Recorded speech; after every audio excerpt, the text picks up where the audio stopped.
अर्नब, अब हमारा बच्चा हो जाएगा क्या? उसने मासूमियत से पूछा, जिससे कि वो चौंक गया और फिर जोर से हंस पड़ा। नहीं, उस स्टेप से हम काफ़ी दूर हैं, इसलिए अब आगे का इरादा छोड़ देते हैं। पहले तुम अपनी पढ़ाई पूरी कर लो, फिर बेबी प्लान करेंगे। उसके ऊपर से हटते हुए उसने उसे खींचते हुए उसका सिर अपने सीने से लगा लिया।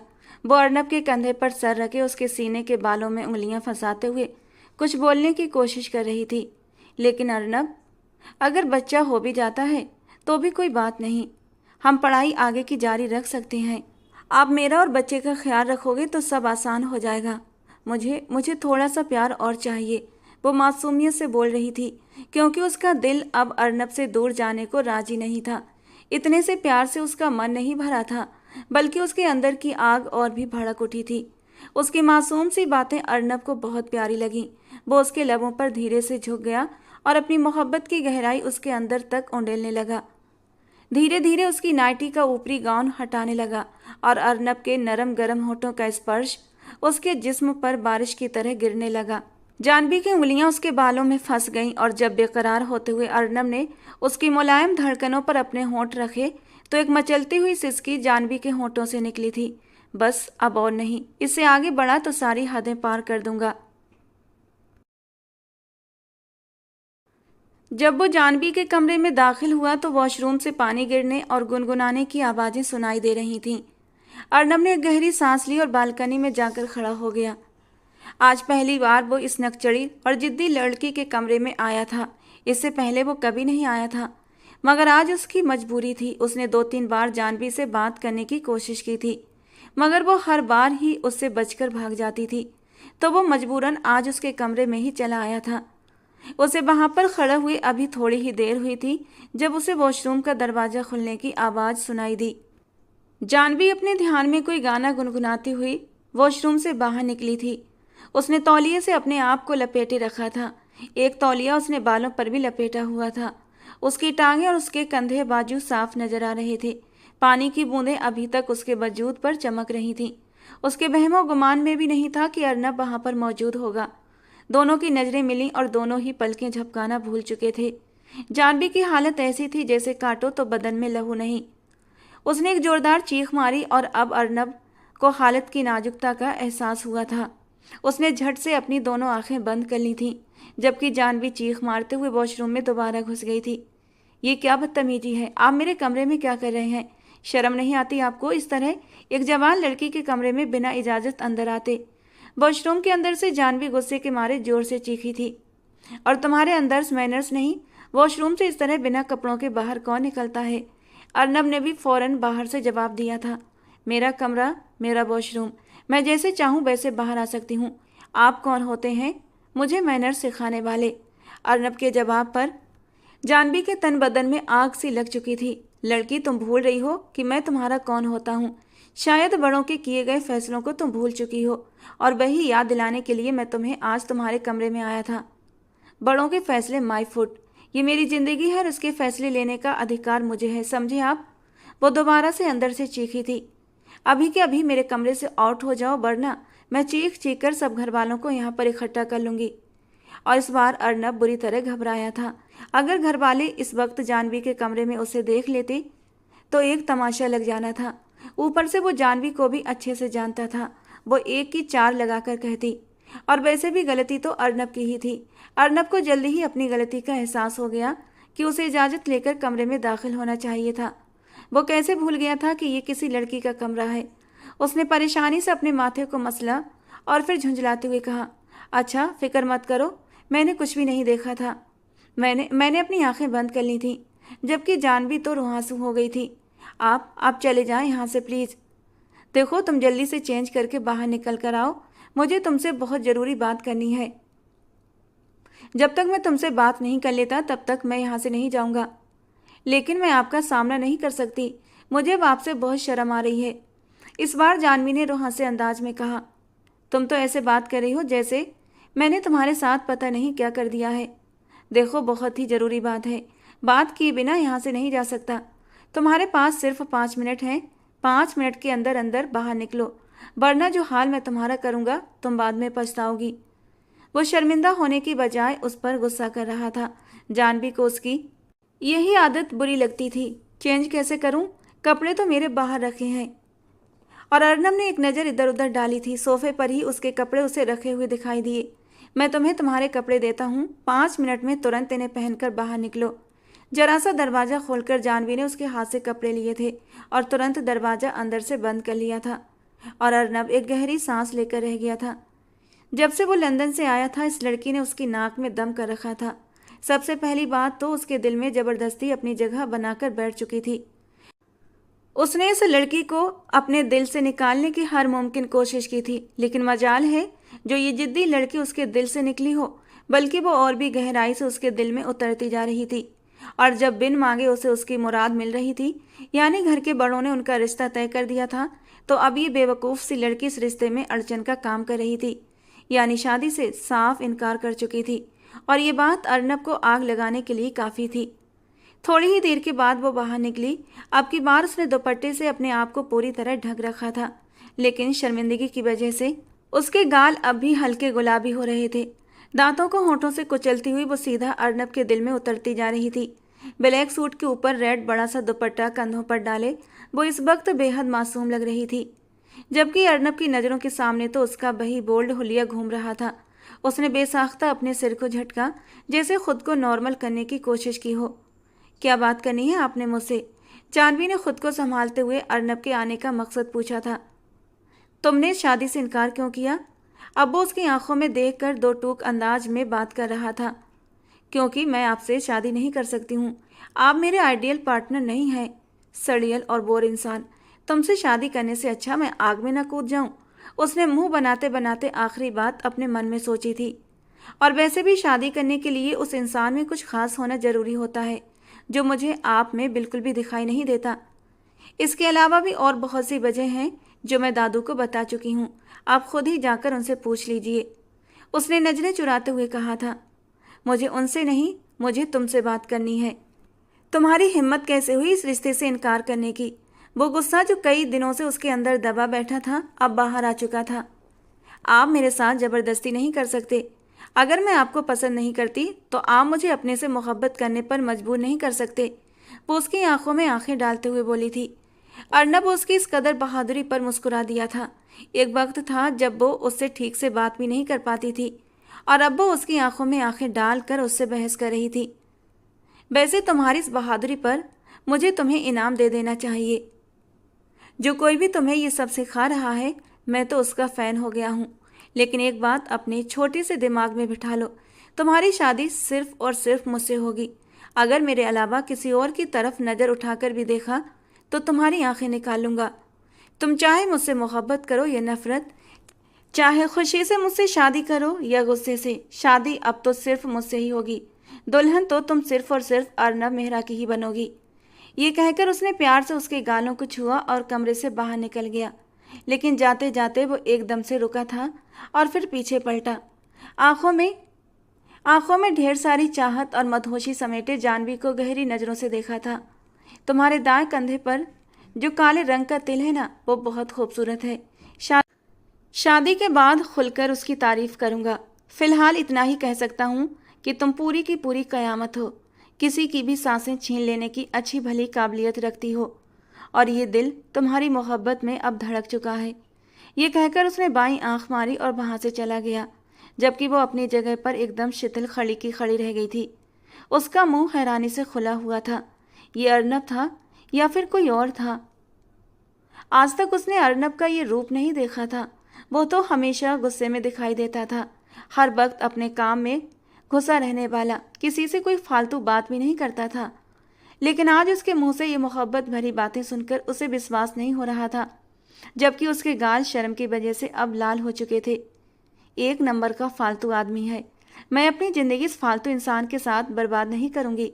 मैं किसी खूबसूरत और रोमांटिक इंसान से शादी करूँगी। अगर इसके साथ रही तो ये मुझे भी अपने जैसा सड़ियल और बेकार बना देगा। प्रपोज करने भी आया तो इतने सड़ियल अंदाज में यूं रौब जमा रहा था जैसे मैं इसकी गुलाम हूँ। बदतमीज कहीं का।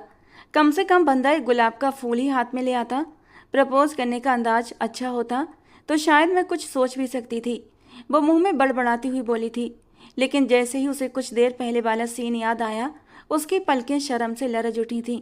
बेशर्म, भगवान न करे अगर मैं उसे न देख पाती और अपना टॉवल खोल देती तो। आगे तो वो कुछ सोच ही नहीं पाई थी। दुपट्टा एक तरफ रखते हुए हेयर ड्रायर से अपने बाल सुखाने लगी। तुम्हारे दाएं कंधे पर जो काले रंग का तिल है ना, वो बहुत खूबसूरत है। शादी के बाद खुलकर उसकी तारीफ करूंगा। कानों में हल्की सी सरगोशी हुई तो बेख्तियार उसने अपने कुर्ते को दाएं कंधे से थोड़ा सा नीचे किया था। काला तिल उसके कंधे पर वाकई बहुत खूबसूरत लग रहा था। गालों पर शर्म की लाली उतरने लगी थी। अर्नब उसके चाचा के दोस्त का बेटा था। आज से 22 साल पहले, जब अर्नब सिर्फ 4 साल का था, सुनील मेहरा नन्हे से अर्नब को गोद में उठाए हवेली में दाखिल हुए थे। संजय, मेरी अमानत अपने पास संभाल कर रख लो। मैं बहुत मजबूर हो गया हूँ, क्योंकि सविता इसे रखने के लिए राजी नहीं है। उस वक्त मासूम सा अर्नब, जिसकी आंखों में आंसू और डर समाया हुआ था, संजय जी को उस पर प्यार आ गया था और उन्होंने उसे अपनी गोद में समेट लिया। वो अपने दोस्त सुनील मेहरा के हालातों से अच्छी तरह परिचित थे। सुनील जी ने लंदन में ही एक शादी कर रखी थी और अर्नब एंजेलिना और सुनील का बेटा था। अर्नब सिर्फ 1 साल का था कि एंजेलिना को कोई और भा गया और उसने सुनील से तलाक ले लिया। अर्नब को भी उसने सुनील के ही हवाले कर दिया था। सुनील मेहरा हिंदुस्तान वापस आए तो उनकी माँ ने उनकी दूसरी शादी करवा दी। जब तक कि सुनील की माँ जिंदा रहीं वो अर्नब को संभालती रहीं, लेकिन अर्नब की दादी के जाते ही सुनील जी की पत्नी सविता ने अर्नब को अपनाने से साफ इनकार कर दिया और अब वो मजबूर होते हुए अपने इकलौते सहारे संजय जी के पास चले आए थे, अपनी अमानत संजय जी को सौंपने। संजय जी ने अर्नब को अपना बेटा बनाकर पालने का सुनील जी को आश्वासन दे दिया। सुनील जी खुश हो गए थे। उन्हें पूरा यकीन था संजय उन्हें कभी मायूस नहीं करेगा। और फिर धीरे धीरे वो अर्नब से गाफिल होते चले गए। अपनी पत्नी और अपने दूसरे बच्चे के साथ वो लंदन में जाकर शिफ्ट हो गए और तब से उन्होंने अर्नब की खैर खबर लेना भी बंद कर दी थी। अर्नब धीरे धीरे हवेली के बच्चों में घुलने मिलने लगा था। जानवी के पापा अपने तीनों भाइयों के साथ एक ही हवेली में रहते थे। वे लोग बचपन से ही एक साथ बड़े हुए थे। बचपन से ही वो हद से ज़्यादा शरारती और मनमानी करने वाली थी। उसने हर किसी की नाक में दम कर रखा था।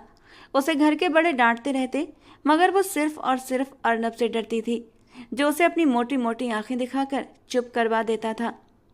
वो बचपन से ही उस पर रौब जमाता आया था। अर्नब बचपन से ही बेहद शांत स्वभाव का मालिक था। अपने काम से काम रखता था, ना तो किसी से ज़्यादा बात करता और ना ही किसी के मामलों में दखल देता था। उसकी अपनी ही एक दुनिया होती थी जिसमें वो मगन रहता। जब उसके बाकी सब कजिन्स इकट्ठा होते तब भी वो उनकी महफिल में नहीं बैठता था। उसके मुंह से वो हमेशा ही सियासत की बातें सुनती थी, जिससे कि वो बोर हो जाती थी। उसके बाकी कजिन्स भी उसी जैसे थे। कोई भी अर्नब को पसंद नहीं करता था। हर किसी की यही कोशिश होती थी कि वो उससे दूर ही रहे तो ज़्यादा अच्छा है।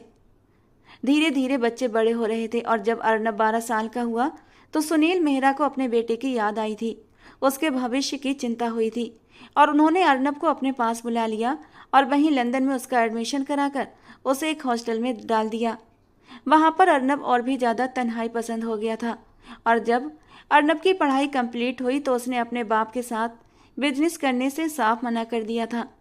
उसने कहा कि मैं हिंदुस्तान जाकर वहीं अपना बिजनेस और अपनी लाइफ सेट करना चाहता हूँ और वो वापस संजय जी की हवेली में आ गया था।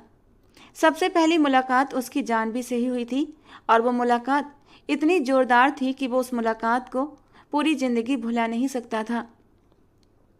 रात के 11 बजे का वक्त था। यार, मैं बहुत ज़्यादा बोर हो रही हूँ, मुझे समझ नहीं आ रहा मैं क्या करूँ, जानवी लॉन्ज के अंदर दाखिल होते हुए बोली। उसके बाकी कजिन्स वहीं पर बैठे टीवी देख रहे थे। कोई फुटबॉल मैच चल रहा था। सोनिया एक सोफे पर बैठी नेल पेंट लगा रही थी, जबकि राहुल मोबाइल में बुरी तरह बिजी था। उसकी आवाज़ पर सबने उसकी ओर नज़रें घुमाकर देखा था। जब तक तुम्हारे अर्नब जी घर पर हैं तब तक तो बोरियत को दूर करना मुश्किल ही नहीं, नामुमकिन है। भाई, क्या बात कर रहे हो, ऐसा मत बोलो।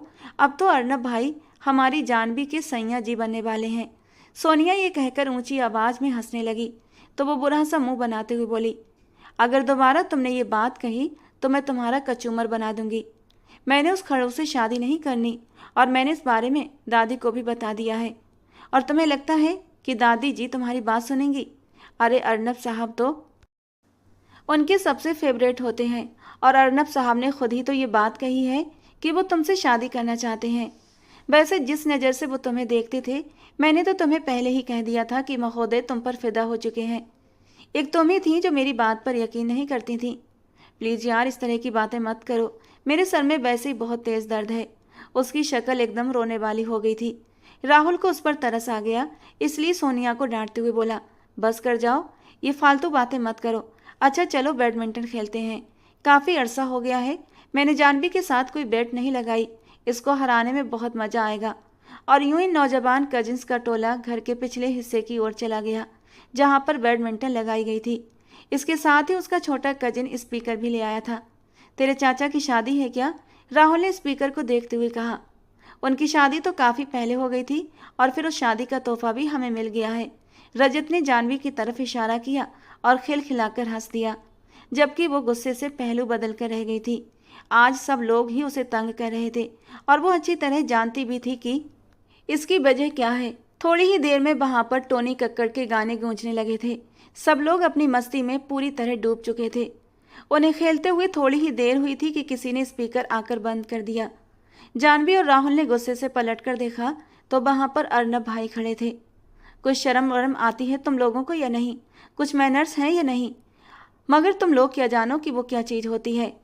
अब क्या हो गया? आपने हमें रात के वक्त बाहर जाने से मना किया है, अब तो हम घर के अंदर ही खेल रहे हैं। मुझे नहीं लगता आपको कोई मसला होना चाहिए। ये जवाब जानवी की तरफ से आया था। वो आंखें छोटी छोटी करके उसे घूरने लगा और फिर उसे नज़रअंदाज करते हुए राहुल की तरफ देखता हुआ बोला, मुझे तुमसे ये उम्मीद नहीं थी राहुल। बाकी सब तो हैं ही बेवकूफ़, लेकिन तुम मुझे बाकी सब में थोड़े समझदार लगते थे। लेकिन तुमने भी मेरी उम्मीदों पर पानी फेर दिया। मोहल्ले में मौत हो गई है, उनका नौजवान बेटा मरा है और तुम लोग यहाँ पर ये सब कुछ कर रहे हो। और राहुल ने बेसाख्ता अपने माथे पर हाथ मारा। अरे मुझे तो याद ही नहीं रहा। ब्रजेश अंकल का जवान बेटा जो पिछले 3 महीने से बड़ी बीमारी से जूझ रहा था, आज उसे इस दर्द भरी जिंदगी से छुटकारा मिल चुका है। बस अब याद आ गया ना, तो जरा सी गैरत खा लो और स्पीकर बंद कर दो। चलो जल्दी से सब लोग अंदर जाओ, हम स्पीकर के बिना ही खेलेंगे। इस खेल पर तो कोई पाबंदी नहीं है ना? जानवी बोली। बिल्कुल पाबंदी है। खेल ख़त्म करो और जानवी तुम स्टडी रूम में आओ, मुझे तुमसे एक बहुत ज़रूरी बात करनी है। उन सबको नज़रअंदाज करते हुए जानवी को हुक्म सुना था। वो वहाँ से जा चुका था। वो लोग जो थोड़ी देर पहले तक बहुत ज़्यादा पुरजोश थे, एक्साइटेड थे, उनका मूड अब बुरी तरह ख़राब हो चुका था। यार ये इंसान हमें कभी खुश देख ही नहीं सकता। धौंस तो ऐसे जमाता है जैसे इस हवेली का मालिक है। पता नहीं हमारे माँ बाप और दादी ने इस गैर लड़के को इतना सर क्यों चढ़ाया हुआ है। सोनिया ने गुस्से से स्पीकर को लात मारी और अपने कमरे में चली गई। बाकी कजिन्स भी वहाँ से चले गए थे। मुझे तो लगता है तुम्हारे होने वाले पतिदेव जी जल गए हैं। जाओ जाकर मना लो उन्हें। रजत ने भी मुंह बनाते हुए जानवी को चढ़ाया था। चोंच बंद करो अपनी। जानवी ने गुस्से से रजत को घूरा। उसका तो मैं आज मुंह तोड़ दूंगी, वो कहती हुई गुस्से से स्टडी रूम में दाखिल हुई थी, जहां अर्नब इधर से उधर घूमते हुए जानवी का ही इंतजार कर रहा था। चेहरे पर वही पुराना रौब और दबदबा था जिसे देखकर हर कोई सहम जाया करता था। जानवी जो इस कदर गुस्से में अंदर दाखिल हुई थी, उसकी बोलती एक पल में ही बंद हो गई थी और चुपचाप उंगलियां मरोड़ते हुए उसके सामने जाकर खड़ी हो गई थी। अर्नब उसे सामने खड़ा देखकर एक गहरी सांस लेता है और बोलना शुरू करता है। देखो जानवी, मैं तुमसे शादी करने पर तुम पर दबाव नहीं डाल रहा। मैं तुम्हें थोड़ा सा वक्त और दे रहा हूँ ताकि तुम अच्छे से सोच समझ लो। तुम्हारे पास 1 महीने का वक्त है। इस 1 महीने में तुम्हारे पास 1 महीने का वक्त है। इस 1 महीने में तुम अच्छी तरह से गौर करो और मुझे भी समझने की कोशिश करो। मुझे लगता है कि तुमने मेरे बारे में अपने दिमाग में एक गलत परसेप्शन बना लिया है। वो दोबारा से शादी के हवाले से बात कर रहा था। देखिए अर्नब भाई, व्हाट? तुम्हारा दिमाग ख़राब हो गया है लड़की? तुम्हारी और मेरी शादी की बात चल रही है और तुम मुझे भाई कहकर बुला रही हो। सॉरी अर्नब मेरा मतलब है अर्नब जी, वो बस बचपन की आदत है, इसलिए मुंह से निकल गया। देखिए मैं आपको साफ बता रही हूँ, मैंने जो फैसला किया है वो मैं कर चुकी हूँ और मुझे आपकी जात से कोई भी दिलचस्पी नहीं है। आपसे शादी करना तो दूर की बात, मैं आपका नाम सुनना भी पसंद नहीं करती हूँ। जानवी ने 2 टूक अंदाज में जवाब दिया और अर्नब ने गुस्से से अपनी मुट्ठियाँ भींच लीं। मैंने कहा है कि तुम्हारे पास 1 महीने का वक्त है। इस 1 महीने में तुम मुझे समझने की कोशिश करोगी और अगर मैं आपको समझ न सकी तो उसने उम्मीद भरी नज़रों से अर्नब को देखते हुए कहा, तो फिर तुम्हें 1 महीने का वक्त और दिया जाएगा, क्योंकि उस वक्त तक मैं तुम्हें छोड़ूंगा नहीं जब तक तुम उसे शादी करने के लिए तैयार नहीं हो जाती। वो जानता था वो इस लड़की के साथ ज़बरदस्ती नहीं कर सकता, क्योंकि वो इस लड़की से मोहब्बत करता था और वो अपनी मोहब्बत को कैसे मजबूर कर सकता था। जबकि जानवी गुस्से से पैर पटकती हुई अर्नब के कमरे से बाहर निकल आई थी और वो उसके गुस्से से तमतमाते चेहरे को याद करके हल्का सा मुस्कुरा दिया था। एक बार शादी करके मेरी ज़िंदगी में शामिल हो जाओ, इस कदर खुशियाँ और प्यार दूंगा कि तुमसे संभाले नहीं संभाला जाएगा। मैं जानता हूँ मेरी खामोश तबीयत की वजह से मेरी छवि तुम्हारे मन में अच्छी नहीं बनी है, लेकिन मैं भी अपने सीने में एक नरम दिल रखता हूँ और उस दिल में सिर्फ और सिर्फ तुम्हारी चाहत बसी हुई है। आंखें बंद करके जानवी को सोचते हुए वो चुपचाप बेड से टेक लगाकर बैठ चुका था। दादी माँ, मैं अर्नब भैया से शादी नहीं करना चाहती। अरे भगवान से कुछ तो डर बेटी, वो तुम्हारा होने वाला पति है। दादी माँ आप बस, मैंने तुम्हारी बात सुन ली और तुम्हारे फैसले की इज्जत भी कर ली, लेकिन तुमने ही तो कहा था कि जो भी मैं तुम्हारे लिए फैसला करूंगी तुम्हें मंजूर होगा। अर्नब से अच्छा लड़का तुम्हें कभी नहीं मिलेगा। दादी वो मेरे लायक नहीं है, मेरी जान, वो तुमसे 100 गुना बेहतर है। और वो मुंह खोले दादी माँ के चेहरे को ऐसे देख रही थी जैसे उसे अपनी दादी से ऐसी उम्मीद ना हो। दादी आप एक बात सच सच बताइए, वो रो देने वाले अंदाज में बोली थी। हाँ पूछो बेटा, मैंने कभी आज तक तुमसे कुछ छुपाया है जो आज मैं झूठ बोलूँगी? आप सच में मेरी दादी हैं ना, या फिर आप मुझे कहीं से उठाकर लाई हैं? वो रोते रोते दादी के घुटनों से लगकर बैठ चुकी थी। अर्नब जैसे खड़ूस बंदे से शादी करने में ही उसकी जान जा रही थी। जिस इंसान को एक पल सहन नहीं कर सकती थी, पूरी जिंदगी उसके साथ कैसे गुजारेगी, यही सोचकर जानवी की जान निकल रही थी। कैसी बातें कर रही हो जानवी बेटा, तुम्हारी ही दादी हूँ। पहली बार तुमने मेरी ही गोद को महसूस किया था, तो फिर दादी अब मेरी बजाय उस अजनबी लड़के की साइड आप क्यों ले रही हैं? अरे वो अजनबी थोड़ी है, बचपन से देखा भाला बच्चा है और कितना भला संस्कारी। आज के ज़माने में ऐसे बच्चे कहाँ मिलते हैं, और फिर कितना खूबसूरत, कितना हैंडसम, और न जाने कितनी लड़कियां तो उसके सपने सजाए बैठी हैं, और तू है कि इतने अच्छे रिश्ते के लिए मना कर रही है। दादी माँ, सिर्फ खूबसूरती ही सब कुछ नहीं होती। एक लड़की अपने होने वाले पति में और भी बहुत कुछ देखती है। मैं सिर्फ खूबसूरती की बात नहीं कर रही जानवी, अर्नब एक संपूर्ण मर्द है जो अपनी पत्नी को बहुत खुश रख सकता है। बस अब 1 हफ्ते बाद तुम्हारा और उसका विवाह हो जाएगा। तो इसका मतलब बाकी कजिन जो कह रहे थे वो सब सच था? आपने मेरा रिश्ता तय कर दिया और बस मुझे हुक्म सुना रही हैं? अगर आपको यही सब कुछ करना था तो पहले मुझे झूठी उम्मीद क्यों दी थी? आप मुझसे ज़बरदस्ती तो कर लेंगी, लेकिन एक बात हमेशा याद रखना दादी, मैं उसे कभी भी पति की तरह इज्जत नहीं दूंगी। उंगली उठाकर धमकी भरे लहजे में कहती वो वहाँ से जा चुकी थी। उसका दिल बुरी तरह टूट चुका था। जिस इंसान से वो हमेशा दूर भागती थी, वही इंसान अब उसकी किस्मत में हमेशा के लिए शामिल होने जा रहा था। इससे बड़ा और क्या न्याय हो सकता था? उसे वो अच्छी तरह याद था जब वो हर काम अर्नब से छुप कर क्या करती थी। उसे डर रहता था कि कहीं अर्नब को पता न चल जाए, क्योंकि वो सिर्फ खुद ही उसे नहीं डांटता था बल्कि घर वालों से भी डांट लगवाता था, और वो ये सब उसकी भलाई के लिए ही तो करता था, क्योंकि अर्नब को अंदाजा था जानवी तब तक नहीं रुकती जब तक कि घर के बड़े उसकी हरकतों के बारे में जान न लें। अगले दिन जब वो तैयार होकर बाहर निकली, सामने ही अर्नब अपनी कार स्टार्ट किए खड़ा था। गाड़ी में आकर बैठ जाओ, मैं तुम्हें छोड़ देता हूँ, उसने 2 टूक अंदाज में कहा और दरवाज़ा खोल दिया। जानवी उसके साथ जाना नहीं चाहती थी, मगर फिर मजबूरी में उसे कार की आगे वाली सीट पर बैठना पड़ा, लेकिन मुंह गुस्से से बुरी तरह फूला हुआ था। उसका ये नाराज नाराज सा रूप भी अर्नब के दिल में उतरता जा रहा था। एक बात बताओ जानवी, अर्नब ने गाड़ी स्टार्ट करते हुए उसकी ओर सवालिया नज़रों से देखा था। तो मुझे पसंद क्यों नहीं करती? क्योंकि आप एक नंबर के अकड़ू इंसान हैं। आपके अंदर ज़िंदगी को एंजॉय करने की बिल्कुल भी सेंस नहीं है।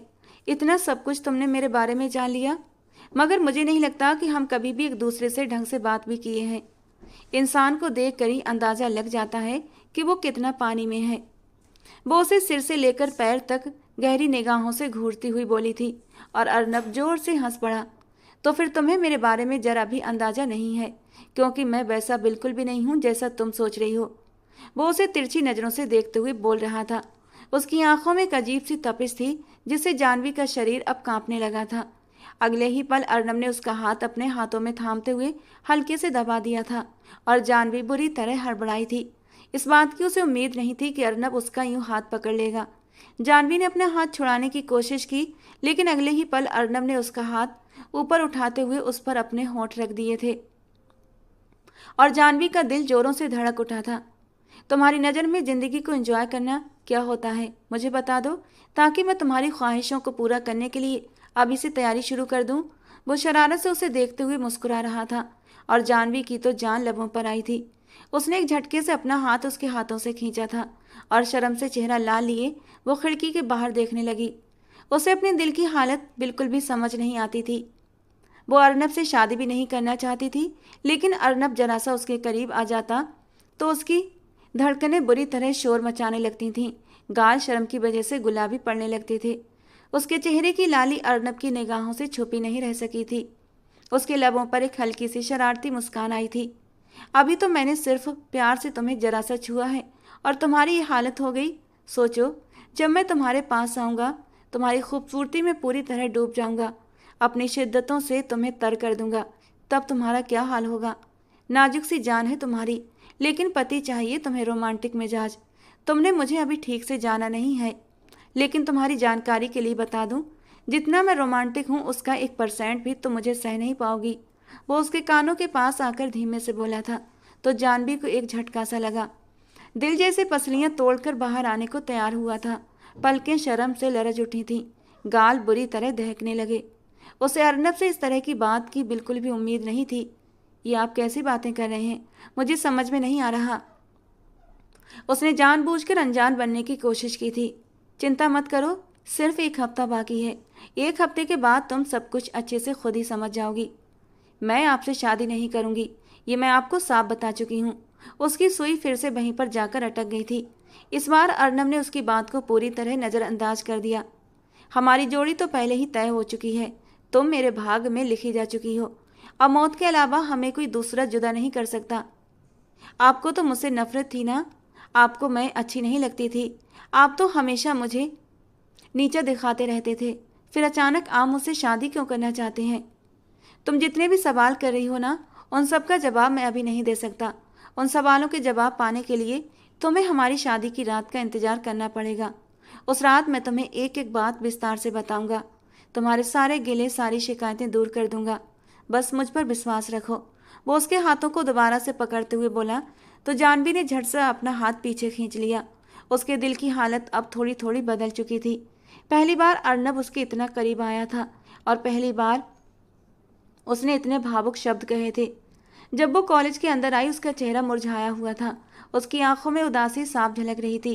रीना ने जब अपनी दोस्त को इस हाल में देखा तो बिना रुके पूछ बैठी, क्या हुआ जानवी, तुम्हें देखकर लग रहा है जैसे किसी ने दुखों का पहाड़ तोड़ दिया है तुम्हारे ऊपर। बस समझ लो कि ऐसा ही हुआ है। एक इंसान को जबरदस्ती मेरी किस्मत से बांधा जा रहा है। घर वालों ने मेरी सगाई अर्नब से कर दी है। यार तुम जानती हो ना मुझे उससे कितनी नफरत है। मैं तो उसकी शक्ल भी देखना नहीं चाहती और अब सारी जिंदगी मुझे उसी के साथ गुजारनी होगी। तो तुम इस रिश्ते से इनकार कर दो, सिंपल। मैंने इनकार करके देख लिया है मगर कुछ भी फ़ायदा नहीं हुआ। तो फिर ठीक है, आओ तुम्हारे अर्नब जी को अच्छे से फंसाते हैं। तुम्हें उससे शादी नहीं करनी ना, राइट।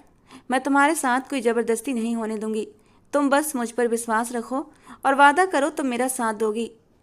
अगर हम दोनों मिलकर कोशिश करें तो अर्नब का खेल ख़त्म कर सकते हैं। हम कुछ ऐसा करेंगे कि सांप भी मर जाए और लाठी भी नहीं टूटे। तुम्हें इनकार भी नहीं करना पड़ेगा और तुम्हारी शादी भी अर्नब से टूट जाएगी। क्या तुम सच कह रही हो? क्या वाकई ऐसा मुमकिन है? वो एकदम जोश से बोली। कई दिनों से जो तनाव उसके मन में था अब वो थोड़ा सा हल्का हो चुका था। रीना उसे हमेशा से इसी वजह से पसंद थी। वो उसकी हर मुश्किल का हल मिनटों में निकाल देती थी। हाँ, मैं बिल्कुल सच कह रही हूँ और तुम जानती हो मैं जो कहती हूँ वो करके दिखाती हूँ। उसने गर्व से अपने कॉलर को झाड़ते हुए कहा तो दोनों हंस पड़ी। लेकिन रीना, तुम ये काम कराओगी कैसे? क्योंकि मेरे घर वाले तो तुम्हें अच्छे से जानते हैं। चिंता मत करो, मेरी एक कजिन है, मैं उससे बात करूंगी। वैसे भी वो इस तरह के कामों में अच्छे से माहिर है। वो तुम्हारे अर्नब जी को फंसा लेगी, फिर हम उसकी वीडियोस और रिकॉर्डिंग्स तुम्हारे घर वालों को दिखा देंगे। इस बात से तुम्हारी जान उससे छूट जाएगी। अगर अर्नब उस लड़की के जाल में नहीं फंसा तो हम क्या करेंगे?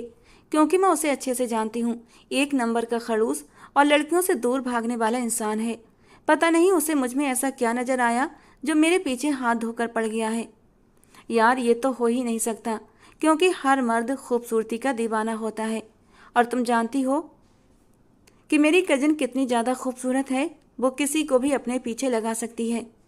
चलो यार ठीक है, फिर तो बहुत मज़ा आने वाला है, वो जोश में चिल्लाते हुए बोली। दोनों ही इस प्लान को लेकर बेहद एक्साइटेड थीं, लेकिन वो ये नहीं जानती थीं कि वे दोनों अभी इस खेल की नौसिखिया खिलाड़ी हैं। शादी के दिन धीरे धीरे करीब आते जा रहे थे। अब शादी में सिर्फ 4 दिन बचे थे। लंदन से अर्नब की पूरी फैमिली आ चुकी थी। उसके पापा सुनील मेहरा, उसकी माँ सबिता मेहरा और उसकी बहन टीना मेहरा इस वक्त संजय मल्होत्रा की हवेली में ही रुके हुए थे। अर्नब अपने ऑफिस में बैठा हुआ था और उसके दिमाग में जानवी की बातें गूंज रही थीं। आज सुबह जब वो ऑफिस जाने के लिए निकला तो उसे अपनी बहन टीना के कमरे से कुछ शोर सुनाई दिया। वो आवाज़ लाखों में पहचान सकता था। उसकी होने वाली पत्नी किसी बात पर नाराज हो रही थी और जोर जोर से कुछ बोल रही थी। न चाहते हुए भी वो उसी तरफ चला गया था और उसकी बातें सुनने लगा। लेकिन जानवी, तुम भैया से शादी के लिए इनकार क्यों कर रही हो?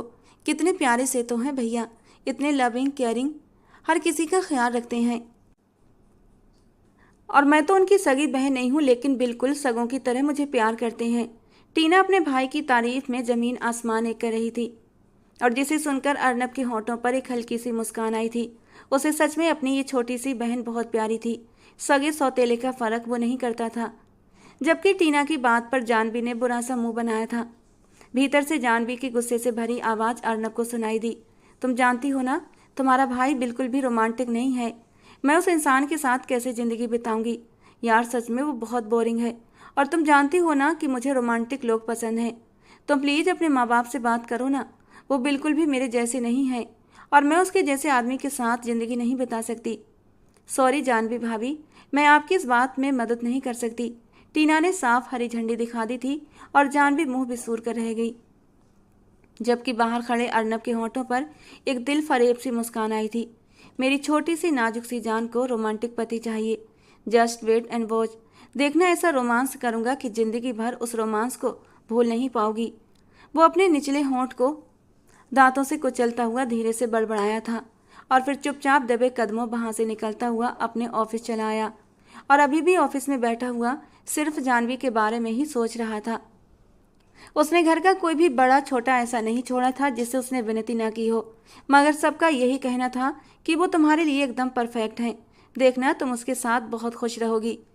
अब उसने अपनी दोस्त रीना की मदद लेने का फैसला कर लिया था। रात के 11 बजे का वक्त था। अर्नब अपने कमरे में लेटा हुआ था और एक किताब पढ़ रहा था कि तभी उसका मोबाइल बजा। उसने देखा एक अजनबी नंबर से कॉल आ रही थी। वो आमतौर पर अनजान नंबर के कॉल रिसीव नहीं करता था, मगर कुछ सोचकर उसने कॉल उठा ली। दूसरी तरफ एक बेहद मधुर और खूबसूरत आवाज़ सुनाई दी। किसी लड़की की आवाज़ थी। एक पल के लिए तो वो उस आवाज़ के जादू में खो गया था, मगर अगले ही पल वो होश में आया। जी मैडम, आपको क्या काम है? किससे बात करनी है आपको? वो कुछ सख्त अंदाज में बोला ताकि सामने वाला समझ जाए कि रात के इस पहर किसी शरीफ आदमी को परेशान करना अच्छी बात नहीं, मगर शब्द जैसे उसके मुंह में ही कहीं अटक कर रह गए थे। शायद वो उस आवाज़ का असर था। सामने भी एक चालाक लड़की मौजूद थी। तुरंत अपनी मीठी आवाज़ में बोली थी कि बात तो आपसे ही करनी है। अगर आप फ्री हैं तो मैं आपसे थोड़ी देर बात कर सकती हूँ क्या? लेकिन मैंने आपको पहचाना नहीं, आप हैं कौन? तो मैंने कौन सा आपको पहचाना है? बस बोर हो रही थी और टाइम पास करने के लिए मैंने रॉन्ग नंबर पर कॉल लगा दी। ऐसा करने से पता है क्या होगा? हम दोनों की ज़िंदगी में जो भी तनाव है ना, वो ख़त्म हो जाएगा। ना आप मुझे जानते हैं और ना मैं आपको। थोड़ी देर हम एक दूसरे से अपने अपने गम हल्के कर लेंगे और फिर तुम अपने रास्ते, मैं अपने रास्ते। मैं सही कह रही हूँ ना? लेकिन लड़की, मेरी ज़िंदगी में कोई गम नहीं है, लेकिन मेरी ज़िंदगी में तो है ना। तुम क्या जानो मैं कितनी दुखों की मारी लड़की हूँ। सामने मौजूद लड़की ने तुरंत अपनी आवाज़ में मासूमियत और दुख समाते हुए कहा था। अगर आप एक मजबूर दुखी लड़की का दुख कम कर सकते हैं तो ये तो पुण्य का काम हुआ ना। क्यों, तुम्हारी ज़िंदगी में ऐसे कौन से दुख हैं? न चाहते हुए भी वो पूछ बैठा था और वो बातों ही बातों में उसे उझालती चली जा रही थी। करीब 3 घंटे तक वो उसी लड़की से बातें करता रहा और होश तब आया जब उसका अलार्म बजा था। सुबह के 5 बज चुके थे। उसने जिम के लिए अलार्म लगाया हुआ था। उसने उस लड़की से माफ़ी मांगी और जल्दी से फ़ौरन फ़ोन रख दिया। अगले दिन तय वक्त पर उसी लड़की की फिर से कॉल आ गई थी। इस दौरान अर्नब की पूरी तवज्जो जाह्नवी से हट चुकी थी। कुछ तो था उस लड़की की बातों में जो वो उसकी बातें सुनने पर मजबूर हो जाता था। यार, मैंने तो पहले ही तुम लोगों को बताया था कि तुम्हारा मंगेतर एक नंबर का आशिक मिजाज इंसान है। जितना वो सबके सामने शरीफ बनता है ना, असल में वो वैसा बिल्कुल भी नहीं है। देखो कैसे उस लड़की के पीछे पागल हो गया है, रीना ने नाक भौं चढ़ाते हुए कहा। जाह्नवी इस समय उसी के घर में बैठी हुई थी। उनकी वो कजन भी वहीं थी जो अर्नब को रात को बात किया करती थी, और वो सब अर्नब को लेकर ही बातें कर रहे थे। बस यार, मैं तो सबको पहले से ही ये बातें कहती रही हूँ, मगर कोई भी मेरी बात पर यकीन ही नहीं करता। तुम बस एक बार उसके मुंह से आई लव यू टू निकलवा लो, और प्लीज़ रिकॉर्डिंग करना मत भूलना। मैं कसम खाकर कहती हूँ, उसे पूरे ख़ानदान के सामने जलील करके रख दूंगी। फिर वो किसी को भी मुंह दिखाने के लायक नहीं रहेगा। पता नहीं खुद को समझता क्या है, आया कहीं का बड़ा राजकुमार, जाह्नवी ने चिढ़ते हुए कहा। उसने मुझे कुछ ही दिनों में मिलने के लिए बाहर बुलाया है, रीना की कजन ने मुस्कुराते हुए कहा तो दोनों खुशी से चीख पड़ी। ठीक है, तुम उससे मिलने जाना। इस दौरान हम तुम्हारी कुछ तस्वीरें खींच लेंगे और फिर वो तस्वीरें मैं दादी माँ को जाकर दिखाऊंगी और उन्हें बताऊंगी कि आपका होने वाला संस्कारी दामाद कैसे रंगे हाथों पकड़ा गया है। जाह्नवी एकदम जोश में चिल्लाई थी। हाँ हाँ, जरूर ऐसा ही करेंगे, बस तुम दुआ करो कि सब कुछ ठीक से निपट जाए। वैसे सच बताऊं, न जाने क्यों वो लड़का मुझे अब अच्छा लगने लगा है यार। कोई भी फालतू बात नहीं करता, बहुत ही ज़बरदस्त पर्सनालिटी है उसकी। मुझे तो लगता है मेरी आवाज़ की उसकी आवाज़ के आगे कोई अहमियत ही नहीं है। जिस तरह की भारी और दिल को छू लेने वाली आवाज़ है उसकी, मेरा तो दिल डूबने लगता है। रीना की कजन अब बुरी तरह से अर्नब पर फिदा हो चुकी थी। रीना और जाह्नवी ने एक दूसरे को बड़े शरारती अंदाज में देखा और मुस्कुराते हुए बोली, ठीक है, अगर वो तुम्हें इतना ही पसंद आ गया है तो उससे तुम शादी कर लो, हमें कोई ऐतराज़ नहीं है। वैसे भी अपने जाल में तो तुम उसे फंसा ही चुकी हो, अब उससे शादी भी कर लेना। काफ़ी देर तक भी आपस में बैठी बातें करती रहीं। जब जाह्नवी घर लौटी तो उसका मूड बेहद अच्छा था। उसने जैसे ही अर्नब को सीढ़ियाँ उतरते देखा तो मुस्कुराते हुए हेलो कहा था, और अर्नब तो हैरान रह गया था कि आज जाह्नवी को क्या हो गया है। उसने हैरानी से पूछा, तुम्हारी तबीयत तो ठीक है? क्योंकि जब भी तुम मुझसे बात करती हो तो लगता है जैसे काट खाओगी। हाँ, मैं बिल्कुल ठीक हूँ, मुझे क्या होना है, जाह्नवी ने खुशनुमा अंदाज में जवाब दिया। मगर वो ज़्यादा देर तक खुश नहीं रह सकती थी। बस 2 दिन बाद ही दोनों का विवाह हो जाना था। जी जी, ऐसा ही है, बाकी सब भगवान की मर्जी। वो बेपरवाही से कंधे उचकाते हुए वहाँ से चली गई। उसने अपनी कजन की शादी भी मिस कर दी थी। वो उसमें शामिल नहीं हुई थी, बल्कि घर पर ही रुकने का फैसला किया था, क्योंकि उसके सिर में तेज़ दर्द हो रहा था। वो लिविंग रूम में बैठकर उस दिन टीवी देख रही थी, तभी उसका मोबाइल बजा। उसने देखा कि रीना की कजन की ओर से वीडियो कॉल आ रही थी। उसने बड़े उत्साह से कॉल उठाई, मगर सामने जो चेहरा था उसे देखकर तो उसके पैरों तले से ज़मीन ही खिसक गई थी। Hello my lady, my love, my life, कैसी हो? वो और कोई नहीं बल्कि अर्नब ही था। उसके हाथ से मोबाइल छूटकर ज़मीन पर गिरा था। उसने जल्दी से मोबाइल उठाया, मगर सामने का मंजर अब भी वही था। अर्नब मेघा के साथ एक रेस्टोरेंट में बैठा हुआ था। देखा, छोटी सी नादान लड़की, अर्नब ने कहा। मैंने तुमसे पहले ही कहा था कि मैं तुमसे बेइंतहा मोहब्बत करता हूँ और तुम्हारे लिए कुछ भी कर सकता हूँ, लेकिन तुमने मुझ पर भरोसा नहीं किया। मैंने तुम्हें हर तरह से समझाया और चेतावनी भी दी थी कि कोई भी उल्टी सीधी हरकत मत करना, वरना अपने जाल में खुद ही फंस जाओगी। आप क्या कह रहे हैं, मुझे कुछ भी समझ नहीं आ रहा, जाह्नवी ने मासूम बनते हुए कहा। तभी अर्नब ने एक रिकॉर्डिंग चला दी जिसमें उसकी आवाज़ साफ सुनी जा सकती थी। यार, तुम किसी तरह से अर्नब को फंसाओ, फिर मैं उसे पूरे घर वालों के सामने जलील करूंगी। मेरी जान, मैंने तुम्हारे मोबाइल में एक डिटेक्टर कनेक्ट किया हुआ था। अब जो भी बातें तुम करती थीं मुझे साफ सुनाई देती थीं, क्योंकि इतना तो मुझे पहले ही अंदाजा था, तुम बिना कोई चालाकी किए रह ही नहीं सकती हो। तुमने दोबारा किसी भी तरह की चालाकी करने की कोशिश की तो मैं सच कहता हूँ कि दादी को सारी रिकॉर्डिंग सुना दूंगा। फिर सोचो तुम्हारी क्या इज्जत रह जाएगी सब लोगों पर। सब लोग तुम पर कितना भरोसा करते हैं, सबको तुम पर विश्वास है, सब तुम्हारी इज्जत करते हैं। अगर उन्होंने ये सब सुन लिया तो क्या तुम्हें लगता है कि वो तुम्हें फिर भी वही सम्मान देंगे? आप मेरे साथ ऐसा नहीं कर सकते, वो डरती हुई बोली थी। मैं एक शर्त पर नहीं करूँगा, अर्नब ने सख्त लहजे में कहा। अगर तुम बिना किसी हंगामे के चुपचाप मुझसे शादी के लिए राजी हो जाओ और मेरी ज़िंदगी में शामिल हो जाओ। उसकी आंखों में आंसू आ गए थे, मगर इस बार उसने खुद को कमज़ोर नहीं दिखाना था। ठीक है, मैं आपसे शादी के लिए तैयार हूँ।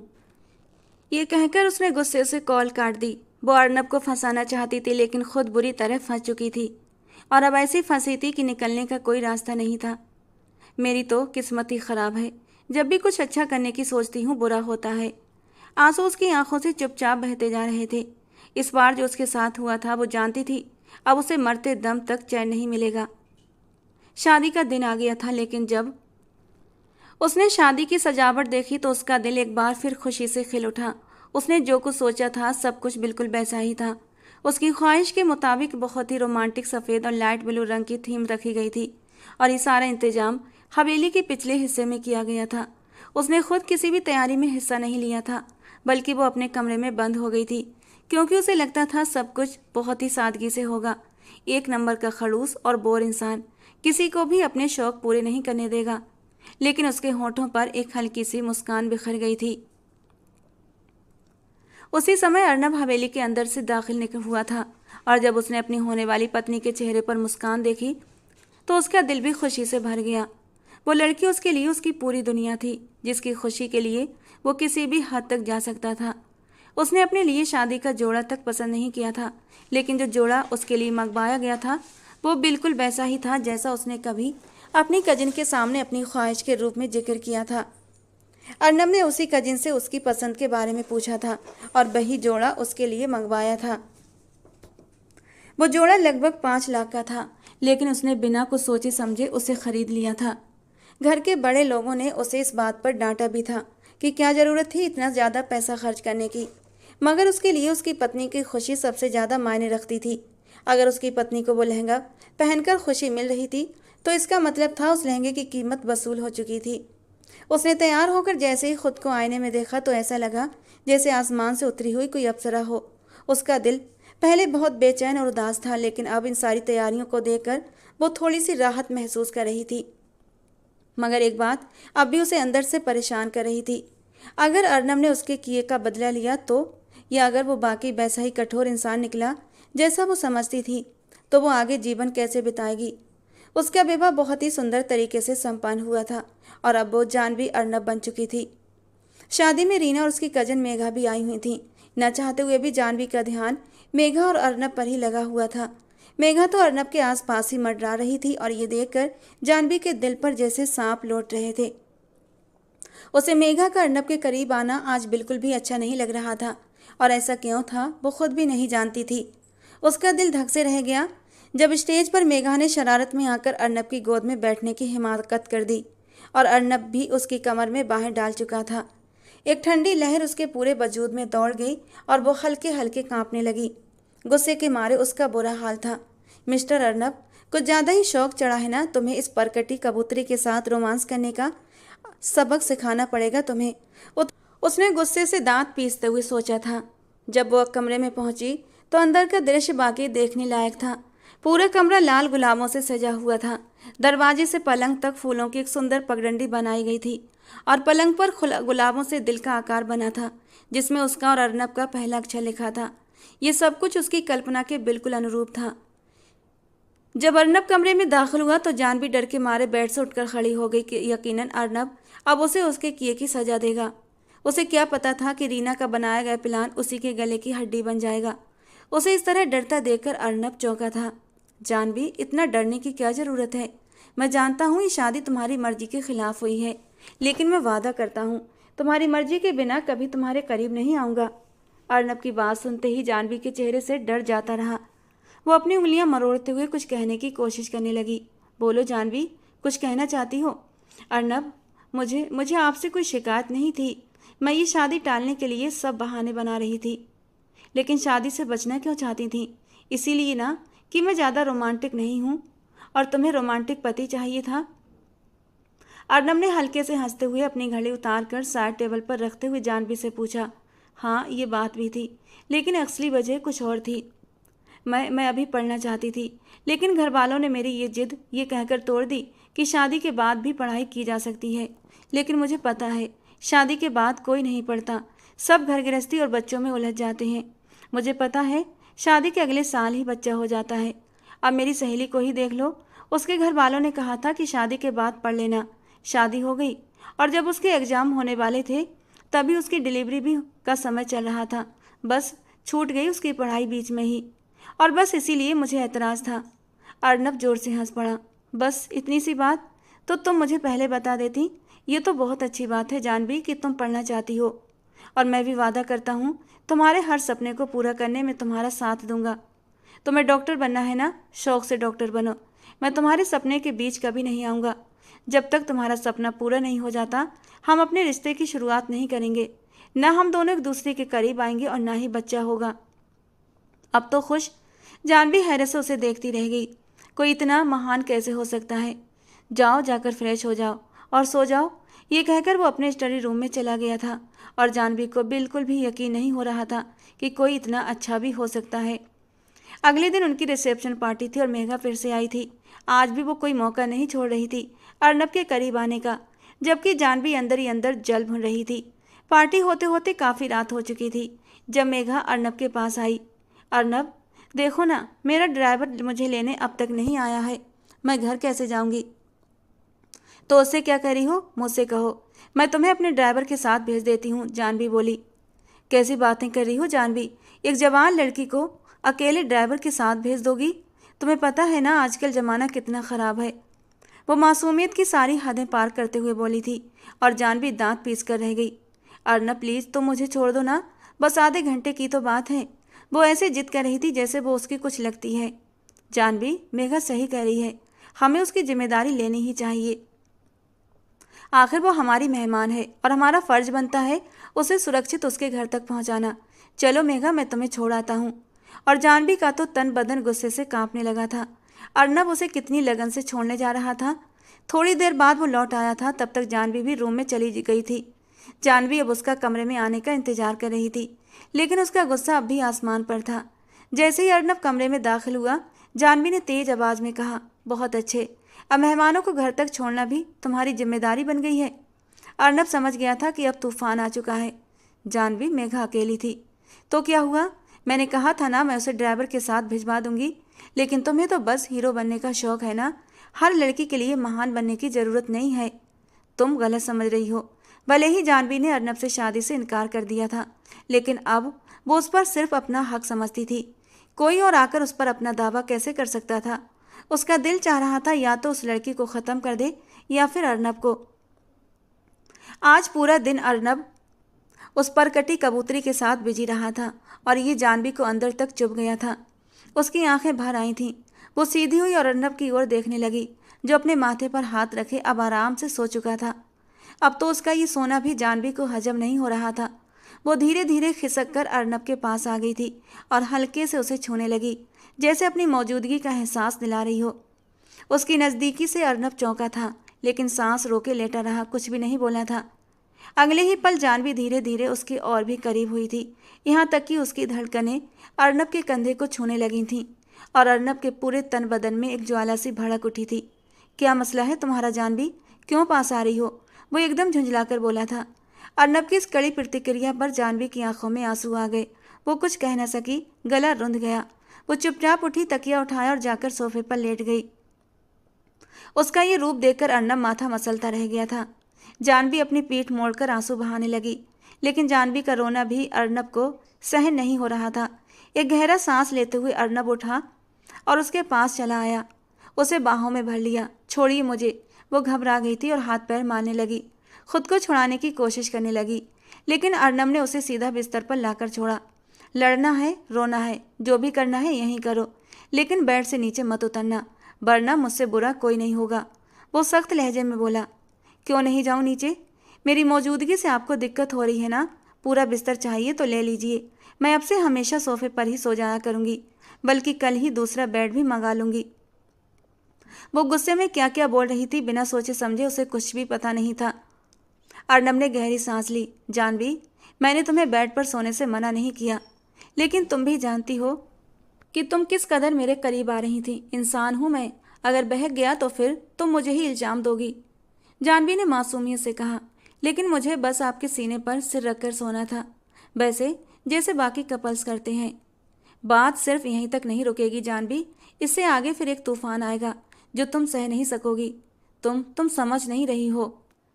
अर्नब अब चिंता में था। तो आप समझा दीजिए ना, क्या मसला है?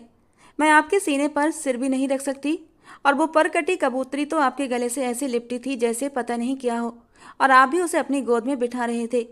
वो अपने आंसू पोंछते हुए तिल मिलाकर बोली थी, मुझे भी आपके करीब होना है, आपके कंधे पर सर रखना है, आपकी बाहों में सुकून से सोना चाहती हूँ। बस बीबी हूँ आपकी, और बीबी के कुछ हक होते हैं। वो अपने बहते हुए आंसू और नाक पोंछते हुए सूं सूं करते हुए बोली थी। वो घुटनों के बल थोड़ा सा आगे को झुकी, और अर्नब अब चौंक कर उसे देखने लगा था। एक झटके में अर्नब ने उसे कमर से पकड़कर अपने सीने से लगा लिया। दोनों की धड़कनों ने शोर मचाना शुरू कर दिया। तो तुम्हें बीबी वाले हक चाहिए? अब अर्नब का लहजा गंभीर था। हाँ, बीबी हूं तो बीबी वाला ही हक लूंगी ना, पति वाला हक लेने से तो रही। वो भी उसी गंभीरता से बोली। और अगर अगर इन हकों के बीच बच्चा हो गया तो तुम्हारी पढ़ाई का क्या होगा? एक पल को कमरे में खामोशी छा गई। जानवी ने माथा सिकोड़ते हुए कहा, आप मुझे उल्लू मत बनाइए, पास आने से बच्चा थोड़ी हो जाता है, इतना तो मुझे भी पता है। अच्छा, फिर बच्चा कैसे पैदा होता है ये भी बता दो। वो शरारत से अपने होठों को दबाता हुआ बोला था। उसके लिए तो पति पत्नी को। कहते कहते जानवी को एहसास हुआ कि वो कुछ ज़्यादा ही बोल चुकी है, और जल्दी से अपने होंठ दांतों के नीचे दबा गई। अर्नब उसे देखता रह गया। वो जैसे उसकी मासूम बातों से फिर से एक बार हार गया था। जब नज़दीक आओगी तो एक तूफान खुद ब खुद आ जाएगा, और उस तूफान में वो सब कुछ हो जाएगा जो बच्चा पैदा करने के लिए ज़रूरी होता है। उसकी आवाज़ धीमी लेकिन गंभीर थी। अरे नहीं नहीं, इतना बड़ा तूफान नहीं चाहिए, बस मुझे थोड़ा सा प्यार चाहिए। अच्छा, थोड़ा सा प्यार चाहिए? और वो मासूमियत से सर हाँ में हिलाने लगी। अगले ही पल वो उसे तकिए पर हल्के से पटकता हुआ अपनी शर्ट उतार चुका था, और अब बादल बनकर उस पर छा गया। अरे ये आप क्या कर रहे हैं? वो एकदम घबराई हुई सी बोली। उसका दिल जैसे सीना तोड़कर बाहर आने को बेताब था। मैं तुम्हें तुम्हारा हक दे रहा हूँ जो किसी और को नहीं दे सकता। तुम्हें वो एहसास दिला रहा हूँ जो सिर्फ तुम्हारा है और सिर्फ तुम्हारा ही रहेगा। उसके कानों में उसकी मीठी मीठी आवाज़ गूंजने लगी, जिससे वो कांप उठी। अर्नब ने उसके गालों पर अपने लब रखे, फिर थोड़ी पर प्यार से उसे छू लिया था। दोनों की धड़कनों का शोर एक दूसरे के कानों में गूंज रहा था। वो गहरी सांस लेकर आंखें खोलता हुआ बोला, बस इतना प्यार काफ़ी है या और आगे बढ़ूं? वो उसके नरम होठों को उंगलियों से छूते हुए बोला था। दिल बुरी तरह मचल रहा था उन होठों की नरमी चुराने के लिए, लेकिन उसने खुद को संभाला हुआ था। अब हमारा बच्चा हो जाएगा क्या? उसने मासूमियत से पूछा था, जिससे कि वो चौंक गया और फिर जोर से हंस पड़ा। नहीं, उस स्टेप से हम अभी काफ़ी दूर हैं, इसलिए अब आगे का इरादा छोड़ देते हैं। पहले तुम अपनी पढ़ाई पूरी कर लो, फिर बेबी प्लान करेंगे। उसके ऊपर से हटते हुए उसने उसे पीछे खींचते हुए उसका सिर अपने सीने से लगा लिया। वो अर्नब के कंधे पर सर रखे उसके सीने के बालों में उंगलियां फंसाते हुए कुछ बोलने की कोशिश कर रही थी। लेकिन अर्नब, अगर बच्चा भी हो जाता है तो भी कोई बात नहीं, हम पढ़ाई जारी रख सकते हैं। आप मेरा और बच्चे का ख्याल रखोगे तो सब आसान हो जाएगा। मुझे थोड़ा सा प्यार और चाहिए अर्नब, वो मासूमियत से बोली, क्योंकि उसका दिल अब अर्नब से दूर जाने को राजी नहीं था। इतने से प्यार से उसका मन भरा नहीं था, बल्कि उसके अंदर की आग और भी भड़क उठी थी। उसकी मासूम सी बातें अर्नब को बहुत प्यारी लगी थीं। वो उसके लबों पर धीरे से झुक गया और अपनी मोहब्बत की गहराई उसके अंदर उंडेलने लगा। धीरे धीरे उसकी नाइटी का ऊपरी गाउन हटाने लगा, और अर्नब के नरम गरम होठों का स्पर्श उसके जिस्म पर बारिश की तरह गिरने लगा। उसकी उंगलियां उसके बालों में उलझ गई थीं, और जब बेकरार होते हुए अर्नब ने उसकी मुलायम धड़कनों पर अपने होंठ रखे तो एक मचलती हुई सिसकी जानवी के होंठों से निकली थी। बस जानवी, अब और नहीं, इससे आगे बढ़ा तो सारी हदें पार कर दूंगा। वो उससे अलग होता हुआ गहरी सांसें ले रहा था, साथ ही वो उसे चेतावनी दे रहा था। मैं बहुत जुनूनी हूँ, बहुत रोमांटिक, मेरे रोमांस का 1% भी सह नहीं पाओगी। अंदर ज्वालामुखी सा जल रहा हूँ, अब रहम कर दो मुझ पर। और जानवी आज मान गई थी कि वो कितना रोमांटिक था, हर अंदाज कितना जानलेवा था उसका। वो उसके हर अंदाज की दीवानी हो गई थी। जानवी को उसने अपना दीवाना बना लिया था। वो फिर से उसके होठों का स्पर्श अपने वजूद पर चाहती थी, और अगले ही पल जानवी ने अपने नरम होठ अर्नब के गालों पर रख दिए थे। अर्नब तो पहले ही जज्बातों से भरा बैठा था। वो थोड़ा ऊपर उठा और जानवी के होठों को अपने लबों से कैद कर लिया। अब वो इस मोड़ पर थे कि दोनों का पीछे हटना नामुमकिन था। जानवी ने भी खुद को उसके हवाले कर दिया था। गलती हो गई अर्नब, जो तुम्हें पहचानने में मैंने मिस्टेक कर दी। तुम तो बहुत जुनूनी हो, बहुत रोमांटिक, और अब मैं तुम्हें सहने के लिए पूरी तरह तैयार हूँ। वो उसके चौड़े सीने से लग गई। दोनों एक दूसरे में खो चुके थे। अर्नब उसे अपनी बाहों में समेटे जुनून में डूब गया था। जानवी की आंखों से 2 आंसू निकल पड़े, पर वो अब अर्नब का साथ छोड़ना नहीं चाहती थी। सुबह अर्नब बाहर खड़ा था और बेसब्री से उसका इंतजार कर रहा था। जानवी यार, अब बाहर भी आ जाओ, कितनी देर लगाओगी बाथरूम में, मुझे भी जाना है। कुछ देर बाद दरवाज़ा खुला और जानवी बाहर निकली। वो पीले रंग के एक साधारण सूट में थी और उसकी आंखें भीगी हुई थीं। रो क्यों रही हो? ये निशान नहीं जा रहे अर्नब, सब देखेंगे तो क्या कहूँगी? उसने गर्दन पर बने लव बार्ड्स दिखाते हुए शिकायत की। उन्हें रगड़ रगड़ कर छुटाने की कोशिश में जानवी उन्हें और भी लाल कर चुकी थी। तुमसे किसने कहा कि ये रगड़ने से मिट जाएंगे? अर्नब ने माथा मसला और हंस पड़ा। मुझे रोमांस का पाठ पढ़ाते पढ़ाते थोड़ा सा रोमांस का पाठ तुम भी पढ़ लेती। प्यार के निशान ऐसे नहीं जाते माय डियर वाइफ। वो उसके कंधों से पकड़कर ड्रेसिंग टेबल के सामने लाया था। अपने दिए गए शिद्दतों के निशानों को देखते हुए वो अपने होठों का कोना दांतों से दबा गया था। रात में वो कुछ ज़्यादा ही जुनून में भर गया था कि उसे जानवी की सिसकियां भी सुनाई नहीं दे रही थीं। लेकिन जानवी ने भी तो उसे खुद में इस तरह दबोचा हुआ था कि उसका मन ही नहीं हो रहा था जानवी से अलग होने का। अच्छा परेशान मत हो, ये मेकअप पड़ा है ना, इससे छुपाओ ये सारे निशान। और हाँ, आगे से अगर तुमने मुझे अनरोमांटिक कहा तो इससे भी गहरे निशान दूंगा जो मेकअप से भी ना छुपें। वो उसकी ओर झुककर होठों को चूम गया था और होठों को एक और निशान दे गया था, जिससे जानवी हल्की सी चीख उठी थी। अब वो पछता रही थी कि उसने कभी अर्नब को गैर रोमांटिक समझा था, क्योंकि अब वो समझ चुकी थी अर्नब सिर्फ उसका था और सबसे खास था। जैसा जानवी चाहती थी अर्नब बिल्कुल ही वैसा था। उसने जानवी को पूरी तरह सेटिस्फाई कर दिया था। साथ ही दोनों ने एक दूसरे से वादा किया था कि उसकी पढ़ाई में कोई रुकावट नहीं आएगी। हम दोनों एक दूसरे की संगत से दूर नहीं रहेंगे। बस अभी हमने बेबी प्लान नहीं करना। और ये फैसला करके दोनों सुकून से थे। दोनों की हर रात अब एक दूसरे की बाहों में गुजरती थी। अब तो जानवी को अर्नब की बाहों के बिना कहीं चैन ही नहीं मिलता था। घर वाले उसे चिढ़ाते थे कि कहाँ तो अर्नब से शादी नहीं करना चाहती थी और अब कहाँ उसके बिना एक पल भी नहीं रहती हो। और जानवी जोर से खिलखिलाकर हंस पड़ती थी, जिंदगी से भरपूर हंसी। हाँ, ये सच्चाई थी। उसे अर्नब चाहिए था, हमेशा हमेशा के लिए उसका प्यार चाहिए था, क्योंकि वो अर्नब के बिना अधूरी थी और उसके बिना अर्नब अधूरा था। दोस्तों, आज की हमारी ये कहानी आपको कैसी लगी कमेंट बॉक्स में ज़रूर बताना। पसंद आई हो तो प्लीज़ लाइक करना।